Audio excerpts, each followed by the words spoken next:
အားလုံးပဲမင်္ဂလာပါဒီတစ်ခါတင်ဆက်ပေးချင်တဲ့တင်ကတော့ live ပေါ်မှာနာမည်ကြီးနေတဲ့ဒီပေါ်နော်ရွေးကောက်ပွဲ policy ကဖြစ်တဲ့ခေတ်သမိုင်းကိုသုံးဆမိသူများဆိုတဲ့ short video လေးအကြောင်းကိုအားလုံးနဲ့အတူဆွေးနွေးတင်ပြတော့မှာဖြစ်ပါတယ်အထူးသဖြင့်ဒီ short video ထဲမှာပါတဲ့အမှုပညာရှင်တွေဖြစ်ကြတဲ့နေတိုးနဲ့ချူလီအကြောင်းကိုအဓိကတင်ဆက်ပေးချင်တာဖြစ်ပါတယ်နေတိုးနဲ့ချူလီကိုဘာကြောင့်မလို့ရခိုင်တိုင်းလူတိုင်းတိုင်းဖြစ်ပြီးမဲ့အတုံးချလဲဆိုတာကိုအားလုံးသိရှိစေရတဲ့ဒီဗီဒီယိုလေးမှာဆွေးနွေးတော့မှာဖြစ်ပါတယ်မဆွေးနွေးခင်မှာဒီဗီဒီယိုလေးမှာပါသွားတဲ့ပြောစကားအချို့ဗီဒီယိုလေးနဲ့အတူတင်ပြပေးလိုက်ပါမယ်ဒီပြောစကားတချို့ကတော့နေမြင့်မုံနဲ့ချူလီပြောသွားရပေါ့နော်သူတို့ကဒီဆီယာမအလုပ်ကိုငယ်လေးကကနေပြီးတော့စူးစမ်းခဲ့ပြီး professional line တစ်ခုရှာအောင်ဒီသူတို့လုပ်ခဲ့ရဖြစ်တဲ့အတွက်ဒီလုပ်ငန်းကိုမထွက်နိုင်ဘူးပြီးတော့နောက်တစ်ခုသူတို့ပြောချင်တာ CDM လုတ်ထားပြီးရဲ့ကျောင်းဆရာမရလည်းပြန်ပြီးတော့ CDM ကိုဆုံးခွာပြီးတော့ကျောင်းဆရာမပြန်လုပ်နေတဲ့အကြောင်းထောက်ပြသွားတာပေါ့နော်နောက်တစ်ခါကျနေသူပြောရတဲ့အကြောင်းအရာလေးပေါ့အဲ့ဟာအကြောင်းအရာလေးက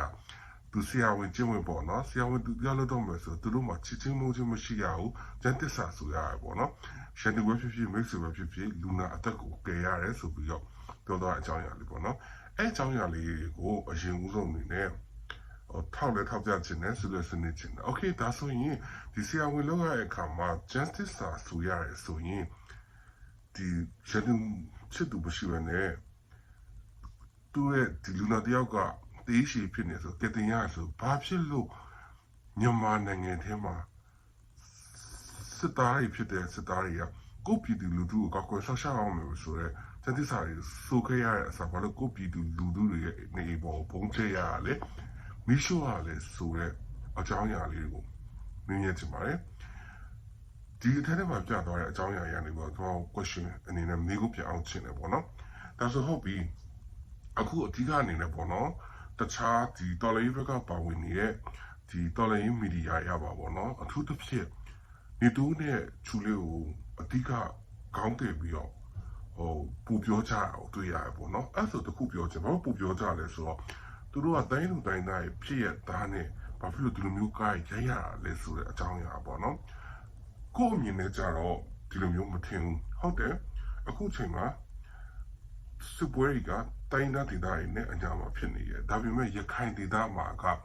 စစ်ပွဲတွေကအနိုင်အရန်ရနေပြီးတော့ဒီစစ်ကောင်စီကနေပြီးတော့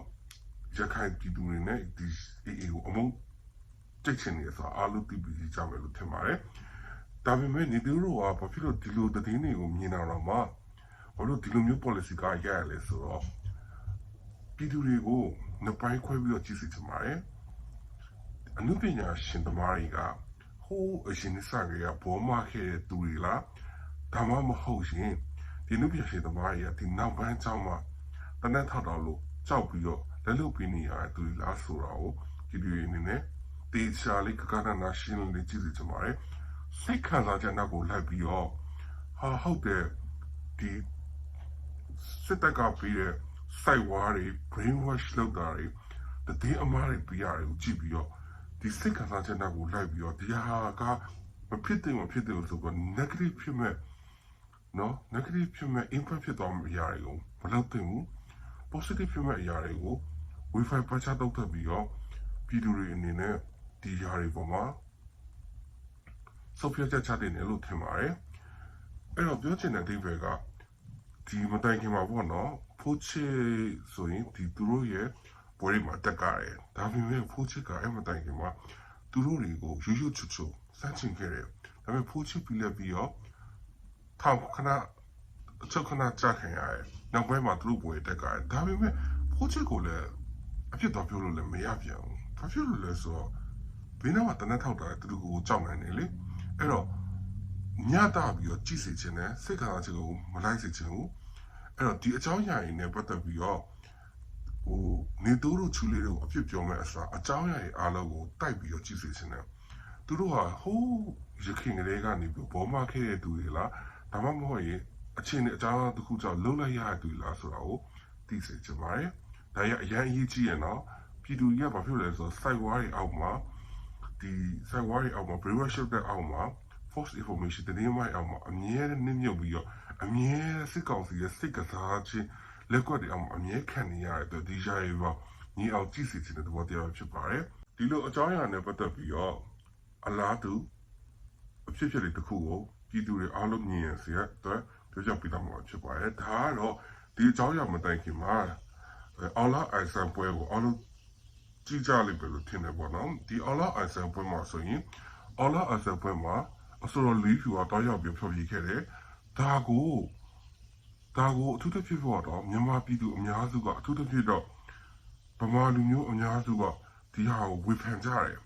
ဘာဖြစ်လဲဆိုတော့အော်လာအိုင်ဆန်ကဘောမနဲ့ဟာကြီးနဲ့တော့ပတ်သက်နေရပဲအော်လာအိုင်ဆန်ကကြည့်တယ်ရက်တိချက်တွေမမှန်တော့ဘူး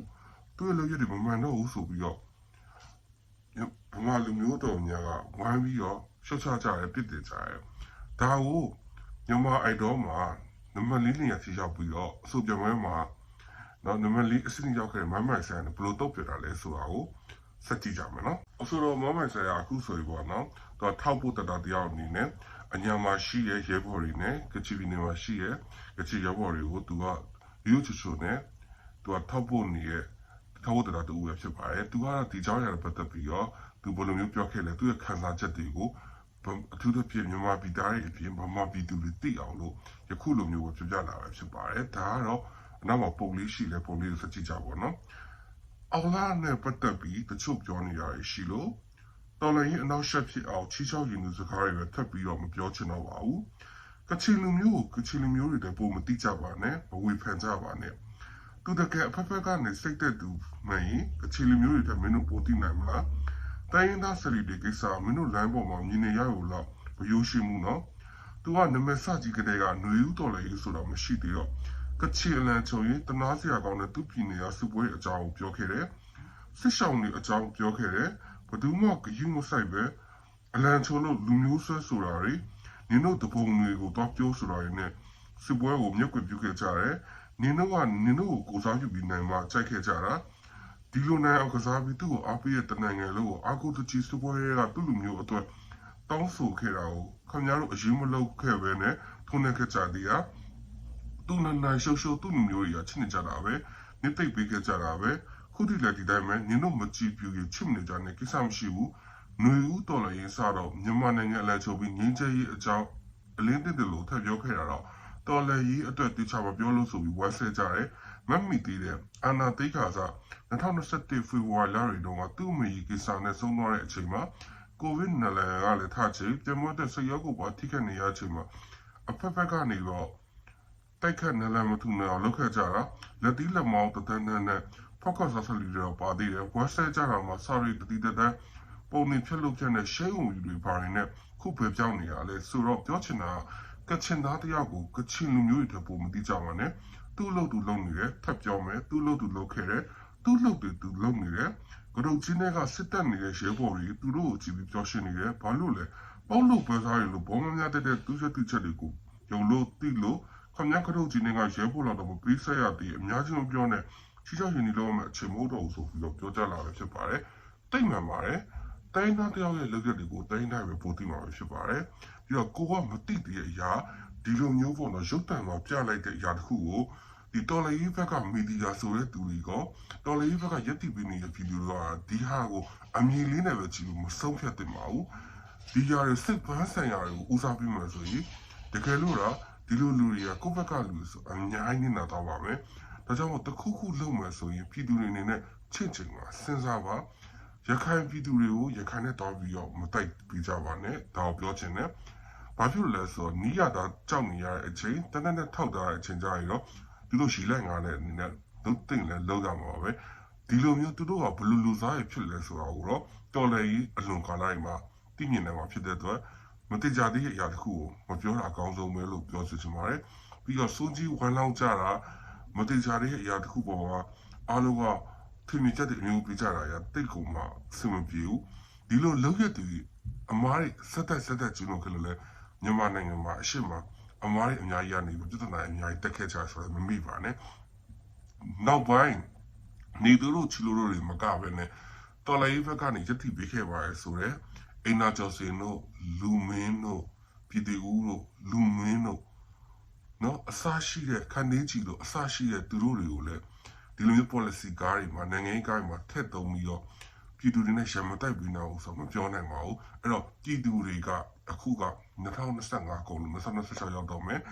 အုံနောက်အတီတီကိုများများလေးစဉ်းစားတတ်အောင်များများလေးအလုပ်လုပ်အောင်လုပ်ရင်းနဲ့ပြည်သူတွေနဲ့ကိုယ့်ဟာကိုယ်ပြန်ပြီးတော့တင်ယူကြပါလို့ပြောချင်တဲ့ဒီဗီဒီယိုလေးကိုဒီမှာပဲအဆုံးသတ်လိုက်ရပါစေအားလုံးကိုကျေးဇူးအများကြီးတင်ရှိပါတယ်